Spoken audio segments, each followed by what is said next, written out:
You're listening to the Highbridge podcast, celebrating the people, places, and history of the Highbridge area in Sedgemoor.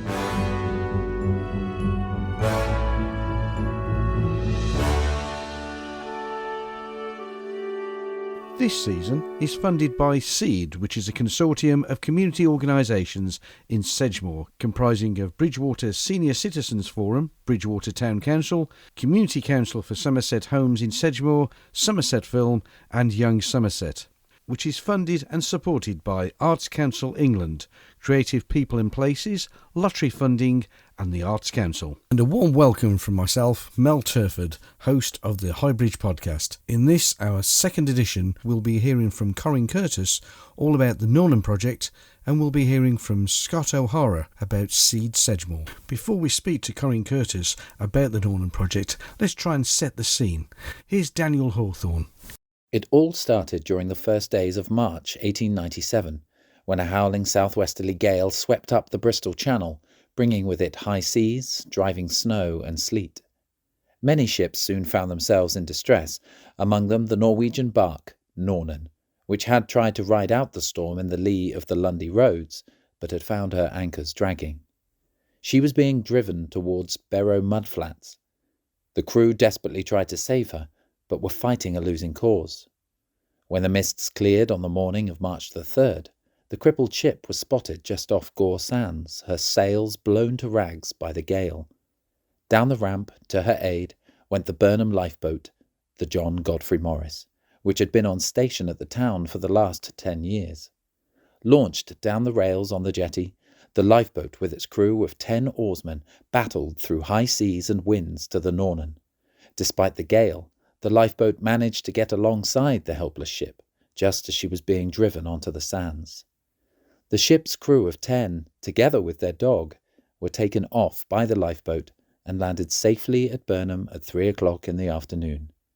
The rescue is recorded on the Honours Board of Rescues made by the 3 lifeboats at Burnham during the period from 1867 to 1930, and which today stands in the entrance to the Burnham RNLI station. So that sets the scene for the Nornen Project. So I popped along to Apex Park, where I met up with Corrrine Curtis and asked her more about the project. The Nornen Project is essentially creating a brand new theatrical production based on the story of the Nornen, which was wrecked off the coast of Barrow. That happened in 1897, so next year will be the 125th anniversary. So we're telling that story. I'm a professional actor and puppeteer, but I'm developing as a producer to make sure that I can deliver this. So I won't be performing in it, I'll be producing, which is plenty enough. I'll go back to the beginning. So I mentioned I lived away for a little while in London, and because I'm a massive geek, I was still keeping an eye on BurnhamOnSea.com, because Burnham is my hometown, it's where I've grown up, I love it. And there was an article about a councillor had proposed potentially using some of the Hinkley Point money to create an outdoor performance space at the Apex. And I got very overexcited and thought, must show that there's a support for this, and this is how it could be used if they want to put that into funding applications and things. And started thinking and thought, well, the shipwreck, I knew that there was a wreck, didn't know how it happened or anything like that, but I thought big epic kind of story where you could have a mixture of professional performers and community cast, so you can have lots of community involvement. And I sort of mentioned this to this councillor, and they sort of went, oh, it was just an idea, and nothing more happened. During the pandemic, I had a chat with Nick White at Wassail Theatre Company, so they are Somerset theatre company, and it's all kind of gone from there really. And I started looking into the story, and it's just fantastic. It was a horrendous storm, absolutely awful conditions. It was snowing, sleeting, gale force winds. A lot of ships were battered in the area, and the Nornen tried to take shelter in the lee of Lundy, which, being a local girl, I know the name of Lundy, and I know it's nearby, but I'm geographically challenged. It's about 40 miles that they were pushed by this storm from Lundy to Barrow, and it is a genuine miracle that they weren't smashed to pieces on rocks. And that they landed. Well, I say landed, they got absolutely wedged. It wasn't until the next morning that they were discovered when the mist cleared. and the lifeboat at Burnham, the John Godfrey Morris, was launched and sent out, and it took them hours because although the main storm had died down, the winds were still horrendous. But they reached them, and all 10 crew and their dog were rescued, and I just love that there was a dog. I have lots of questions about this dog, and also images of how on earth you got it from the ship to the lifeboat. But not only were they rescued, they were then brought ashore and given refuge by lots of locals in Barrow. And the crew and the captain were so grateful. They've given various artefacts to various families that sheltered them, including the figurehead, which then gave the name to Figurehead Cottage in Barrow, and the figurehead is still in Barrow Village Hall. We've also recently discovered through doing this project that someone has the ship's bell that their ancestors were given, which is just incredible. We're starting to get lots of sort of tangible links back to it now, which, given it's 125 years ago almost, is just amazing.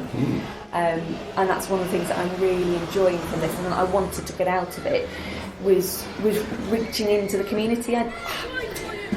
I want us to have the opportunity to see a really high quality theatre production in our town. We deserve the opportunity to have something really high quality. But I also don't want to just rock up and be like, I've made you a show, be grateful. And because it's such a local story, it's so important to have that local voice in there, which is why I decided to set it up the way that I have, where we've held our local history talks with the brilliant John Strickland, which of course you came to, which was fantastic. And then we're having our making theatre workshops, and then as part of the development process in January, we'll have a professional cast and creative team creating the show. But again, community members, whoever wants to come along is invited in. You can come and take part in that, see what we're making, how we're making it, and have your say in how our story is being told. I think that's so important. And then for the actual production itself, we'll have a mixed cast, so there'll be the professional cast supported by a community cast. So again, we've got that real local link into it. But yeah, as I say, that all those connections that are coming out just from the history talks and just chatting about it to people. The oddest people are going, oh, actually, my great-grandfather, or oh, actually, my cousin has, and things like that. And it's just amazing. It's so exciting. Really nice that, so for John Strickland, who runs the local history groups, he's starting to get new information coming in, because people who haven't previously engaged with local history are now seeing this and going, oh, well, I know something to do with that, which is just fantastic. So I feel like whatever happens with the production, there will still be some legacy. We're capturing more information that pretty soon will be lost. I love history. I particularly like ancient history. I'm not very interested in modern history in the sense of sort of like the World Wars. I did a lot of that at school, but it was always the ancient history that I enjoyed. Was that it's the people that you're interested in, and if you can highlight who they are, what was important to them and why it was important, like particularly with this story, the lifeboat crew chose to go out into those conditions and put their lives at risk, and for us to care about that, we need to know what those lives were. So that's why I'm really interested in digging around and finding out about them. But also I'm looking forward in the sense of having to plan a production, which now is going to be in summer 2023. But now I'm starting to think about the potential for other kind of local history stories, but also, like John said, recording those stories that are now. And I think that's a more complicated one, because when it's so close to you time-wise, what is happening now that will become history soon? Is it just that in this particular moment in time I'm thinking about that thing? I kind of operate in the two, past and kind of future. You always know that there was a story there? Or? No, I barely even knew about the wreck, really. While I was living away, actually, I came back for a visit and my dad mentioned about this wreck, and I was like, what are you talking about? So he took me out to see it. So I was just sort of vaguely curious about it, and then, as I say, when I started thinking about a large-scale production that could, facilitate community performers as well as professional performers, something on an epic scale, I thought, well, what's the story with the wreck then? If you go on the local Facebook pages, you'll see lots of people love taking photos of it, but they don't know what it's called, and they don't know where it's come from or why it's there, how long it's been there. So I started looking into it, and I thought, oh my God, this is a fantastic story. Why have we not heard about it? Why is it not one of those local legends that everyone knows about? And I think some people do, particularly those who are sort of descendants of, say, the Anderson family and things like that. You know, they have had some of those stories loosely handed down, but it's just been in passing by the sounds of it. But people seem to be fascinated, and it's such a great story, and people have so many questions, some of which we're not going to be able to answer, just because the records no longer exist or have mysteriously vanished and things like that. There are a few mysteries surrounding this, which is quite intriguing. Where was the boat from again? Norway. So have we managed to make it, or have your team managed to connect with anyone that knows anything out there? Not so far. I did contact the Norwegian Maritime Authority last year when I started looking into it, and then didn't have any response. So we know that it was Norwegian owned. It had a couple of owners prior to that. It was French built, and then it was bought by a company in Norway. We know that the captain was most likely Norwegian, and it was his dog. As for the crew, there is no information that we've been able to find so far. And now the writer is starting her process, so she's starting to look into that side because it's the side we know the least about. In terms of the crew, we just don't know. The records from the 3 weeks prior to the wreck don't exist. The records of the resulting investigation into the wreck have gone missing. Sounds like an X-File now. Interestingly, the captain had a subsequent ship which vanished. I don't know if he was really unlucky, completely inept, or a little bit dodgy. They don't know the movements for I think about 3 weeks prior to the wreck, but they know that they were around this area. But theoretically, the crew could have been from anywhere in the world. Because sailors, you would move from port to port, and particularly that kind of journey where you're going to and from Norway and America, there's lots of chance to pick up sailors from all over the place, which is really nice for us because it means we can play with who is in that. And we can hear lots of different voices rather than just assuming everyone's Norwegian, therefore I've got to go to Norway and cast a load of Norwegian actors. We can have anyone from anywhere, which is wonderful. And going back to the past and present thing, it's really lovely to be able to draw parallels between what was happening in the past and what's happening now, and what we think might have happened in the past. Because, again, this is a little bit of a soapbox moment. I love period dramas on TV, but I'm very sick of them being whitewashed. And I've had various conversations with people who go, oh, you can't just put them in when they weren't there. And when you say to them, black people have been in Britain for centuries, they kind of get a bit flustered. And so I don't want to be perpetuating that idea that all of our history is white. And this is a fantastic opportunity to have all of those voices that would absolutely have been around at the time and would really have been in the seafaring community, because that was a very multinational community. But also tying that in with now, we have so many people of all backgrounds risking their lives to save people at sea, and to save people at sea no matter what their background is. Like the RNLI have been saying a lot in recent months, our mission is to save lives at sea. Doesn't matter what that life is, if it's at risk, we're saving it. And I think that's absolutely right. Would you say that your experience of living and going to school in the Highbridge area and doing what you've done, are you aware of other people that were in your year that have gone on to do things? A lot of my friends have moved away and gone off and done other things. A huge variety. And actually I think that's something that does need to be celebrated more, is what people have gone off to do. It's another way of saying, look, this is a place to be proud of. Leaving school and having a load of children, absolutely fine, but that's not your only option. You have options, you can have aspirations, whereas I think now they are a lot better at those things, of thinking outside the box and actually really encouraging people, and if they don't know the answer, saying, well, let's find someone who does. I think having more stories from more people who have come from this area and come through that school, saying, look, this is what I've done, this is an option, I think is so valuable.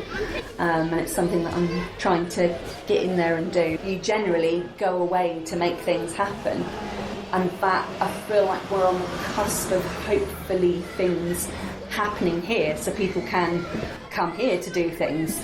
And that's something I've been really keen on, is bringing people into Somerset. And also, there has been a mass exodus of creatives from the industry, but also from Somerset, particularly, back in 2012, I think it was it 2011? Thereabouts. Somerset County Council axed 100% of the arts funding, and so the Arts Council followed suit, essentially. It just really reinforced that creatives aren't welcome here. That is very different now. There is a lot more creatively happening in Somerset, kind of as a reaction to that, but it's been very, very difficult. I want to use this as an opportunity to pull some of those creatives back to Somerset and to show that we can make that work here. So with the Nornen Project, is there an online blog? Is there a place people can keep coming back to and revisiting to find out pictures? Have you got an Instagram? Have you got Facebook? Yes, so we have Facebook, Twitter and Instagram for my sins. It really is just social media at the moment. As things progress, I will hopefully be developing a website and things like that. Up until relatively recently, it has just been me, is the Nornen Project. So there is a lot to it. So I'm doing all the marketing, I'm the casting director, I'm the producer, I'm community outreach, and there are a lot of... I've created a bit of a monster. But now the writer, the director, designer, community outreach practitioner, they're on board, so those things will start to hand over to them. So if people go to Facebook, just put in Nornen Project? Yeah, Nornen Project, and that's us. And it's the same on Twitter and Instagram. It's the same at Nornen Project on all of them. We also have an email address, which is nornenproject@gmail.com. So if anyone has any questions, they're more than welcome to get in touch that way. Thank you very much, Corrine Curtis, for your time, and every success with the project. My pleasure, thank you very much. So, running up towards Christmas, I popped along to the Cooper's Arms in Highbridge and met up with some other people that have been working on projects funded by Seed Sedgemoor. And I wanted to find out more about the actual organisation. So I spoke with Scott O'Hara, the director of Seed Sedgemoor. Hi, my name is Scott O'Hara. The evening that we've just finished, what was the title of that and what was it all about? Well, it was kind of a meeting of all of our interested people who've been pushing along creative arts activities in Highbridge over the last 12 months. So that's really two types of people. We have our sowers and growers, who are the community members who put their hand up to say, yes, I want to help make Highbridge a more creative place, and have been involved in setting what the priorities are going to be for Highbridge arts projects and helping us choose which ones get commissioned. The other group of people are the artists and organisers who've actually been running those activities over the last 12 months.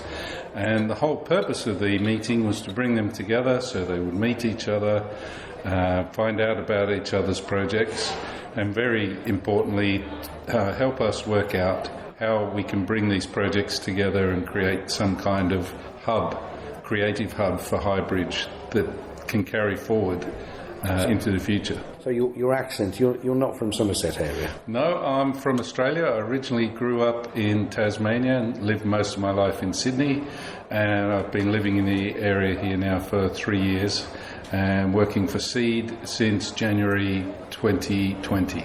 So what is Seed? What's so special about Seed? So Seed is a creative people and places project. There are 31 of those projects funded across the country by the Arts Council England.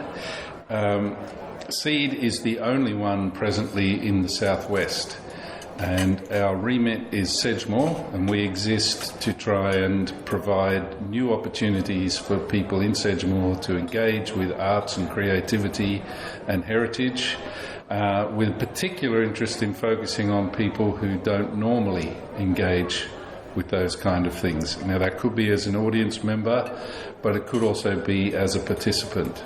So our whole way of operating is to try and find out why people don't participate and put on activities they might be interested in and try to remove the barriers that prevent them from participating. Your pilot originally started in Highbridge, but you're moving out and trying to expand across the Sedgemoor area. That's right. We're not a big enough team. We don't have enough resources to simultaneously operate across Sedgemoor all at once, but we do some Sedgemoor-wide projects, like our Front Garden Music Festival, and a few months ago we had a project on buses of Sedgemoor buses that went all over the place. So we still do a fair bit of that. The next areas we're moving to in 2022 are Highbridge, Cheddar and the Polden villages. Then in 2023 we'll be bringing our attention to Bridgewater. They sound as though they all have very different needs because they're all different sizes and different locations. Absolutely. The way that we work is the first thing we do is try to find community members who'll talk to us about their place, what it means to them, what its strengths are, what its identity is, and then also about what's missing and what they would quite like to do but isn't available in their area, or even things that maybe they've travelled to engage with or enjoyed elsewhere. And then we start to set with them priorities for things that could happen in their local community. And then we put out expressions of interest to artists to see if they are interested in making those things happen. And then you access funds that are available? Well, luckily, as I said, we've got quite solid funding from Arts Council England, and we leverage that against some other sources of income. So we have at the moment a generous annual grant from Sedgemoor District Council. We also have been able to get funding from some parish and town councils as well. Burnham-on-Sea and Highbridge Town Council have put money into Seed this year, nearly £20,000, most of which we are actually investing in a public art project on the seafront wall at Burnham, and we will soon be launching a public voting process where the 3 best proposals we've received will be put on exhibition, and the public will be voting to see which one they actually want to see commissioned. They're making the art because they're going to decide what they want to look at. That's it. Essentially, it will be commissioned by the community rather than commissioned by Seed. So we've gone through the consultation process and shortlisting process, and we have teams of community representatives, our sowers and growers, members of the council and other people like that, looking at the long list to bring it down to the 3 that we're going to present to the community to make the choice. I look forward to seeing many of these projects happen over the next 12 months and the growth of Seed across Sedgemoor with all the other projects that are about to happen. Yep, it's going to be a very exciting couple of years, and hopefully we'll be well on the way to our goal of making Sedgemoor a more creative place than it is today. Thanks very much, Scott. You're welcome. Good to talk to you. Recently, I was invited to be a guest on BBC Somerset and was interviewed by Luke Knight. He wanted to find out more about the Highbridge podcast. We're on to the world of podcasts here on Connected, and we're taking a trip to the town of Highbridge. Mel Turford is the host of the Highbridge podcast and joins me now to tell us a little bit more. Evening to you, Mel. How are we? Good evening, Luke. Nice to hear from you. And you. Thank you for being here and talking all things podcasting. Now, it's a fascinating subject area in particular because it's just very popular, isn't it? Everyone's listening to a podcast these days. It's the biggest growing thing on the internet, apparently, at the present moment. Well, you're leaping on that bandwagon fully, aren't you, with the Highbridge podcast, and very rightly so, because Highbridge needs to be put on the map if it wasn't already. So how did you start it, and what made you start it in the first place? Well, it all came about because an organisation called Seed in Somerset, Seed Sedgemoor, they were looking for people to actually come forward with ideas, and I was one of many people that came forward. They were looking for creative ideas. So I came forward and suggested a podcast, and other people did theatre things, some people had done painting, history things, and lots of different projects. And I just wanted to sort of tap in and sort of capture the atmosphere of what Highbridge is, what it's about, and the history of not only what's gone, but the history that's currently being created by these projects and by people that currently live in Highbridge. Yes, because I found, now, no offence to anyone who lives in Burnham, but I feel like Burnham steals Highbridge's thunder a little bit at times, because we've got Burnham and Highbridge weekly news, we've got Burnham and Highbridge railway station. So, I mean, Highbridge needs to sort of get on the map a little bit more as an independent, doesn't it? Absolutely. And that's one of the reasons for doing the podcast and why the organisation actually wanted to sort of fund lots of projects to promote Highbridge in particular. So we're very proud to be connected with Burnham-on-Sea, but we've got our own history as well, and there's areas where the history actually laps over in both areas. So a lot of people are very keen to sort of promote what Highbridge had to offer and what it still has to offer. So talk to me about a typical podcast then. What would you sort of delve into, or is it a different thing each week? What sort of themes do you have? I try and go for different themes at different times. So I tend to be led by what I get as feedback from the people of Highbridge. So if I'm looking for something that maybe is to do with the church, so that the first one I did was to do with Blues in the Pews project, which was a music project, fantastic event once a month, and I just thought, what a great idea, Blues in the Pews. So I thought, well, that's in the Highbridge, and it's the sort of place that you wouldn't expect to have such an event. So that's one episode. Another episode will be about the Nornen Project, which is all about the shipwreck that happened down on the Burnham coast. So we do sort of go over to Burnham side, but a lot of the events all connect with the families that lived in and around that area. Excellent. Well, we'll look out for that. Now, you are partnered up with a local group called Seed Somerset, aren't you? Tell us about that partnership. Yeah, Seed is the Southwest Creative People and Places project for Sedgemoor, and what they're basically about is that everybody has the right and ability to be creative, and they're just there to try and make that happen. So they're looking all the time for people that have got projects that they want to reach out to the community, and they sort of then source somewhere of getting some money to get it off the ground, basically, and make it work. So they're looking for sort of, they're the bridge, as you so to speak. They sort of make it happen. I'm just the podcast side of things. There's lots of other things going on. There's theatre productions, there's lots of art projects, there's history things. There's just a lot going on in Highbridge at the moment, and you just need to be like sort of around the area, and on the Facebook pages, and you'll see that there's things happening in Highbridge that have never happened before. It's great. It's just great to see it here. Yeah, absolutely. But I mean, it's one thing knowing that there's a lot going on in Highbridge, but it's also another thing getting people to talk about those things. Have you got lots of friendly people to talk to and get involved with the podcast? Yeah, absolutely. I mean, the people I speak to, most people, as you've probably found on the radio, nobody really wants to listen to what I've got to say, and it's just like, yes, they do. You're a real person, and you have real experience. And my angle is just, I don't care whether you've lived there for sort of just a couple of months or a couple of years, or whether you've lived there all your life. You've got an experience and a view of what you like about Highbridge, so that's what I try to celebrate. It's funny, isn't it? Yeah, we get that a lot here at BBC Radio Somerset as well, when we call up people and just say, can you talk to us about this? And they say, you don't want to talk about that, do you? Really? Are you interested in that? It's like, yes, it's a story. It's not, obviously, it's nothing to them, really, because that's what they're involved in. But to us, it's a really interesting story, so you must get that all the time. Yes, I mean, I try and take the angle of... I've got a real passion for genealogy, but my angle is not necessarily about just looking into the past. It's about creating the history of today. So what we're doing today is going to be history in the future. So I look on using podcasts as a way of capturing those pieces of history, that the future generations can actually listen to these people talking about it and not just read about it in a book. That's why I love radio and broadcasting generally. Is it just a great way of reaching people sort of spiritually almost, like, because it's real voices, real people. You're not distracted, you're just listening to a voice. That's what it's all about, isn't it? And how big a following have you got? Have you got a lot of people listening? Well, at the present moment, I only launched it at the beginning of last month, so I'm up to just about 100 at the moment. Oh, crikey, that's great, though. Yeah, I've been quite pleased, considering that it's not like I've got a massive TV campaign behind me or anything, so I just thought if I can build on that each month, I'll be very happy. Excellent. Well, it sounds like you're doing a great job, Mel. Thank you very much for coming on the programme. If people want to explore this podcast, if they want to listen, how many episodes have you done so far? Where can people find it?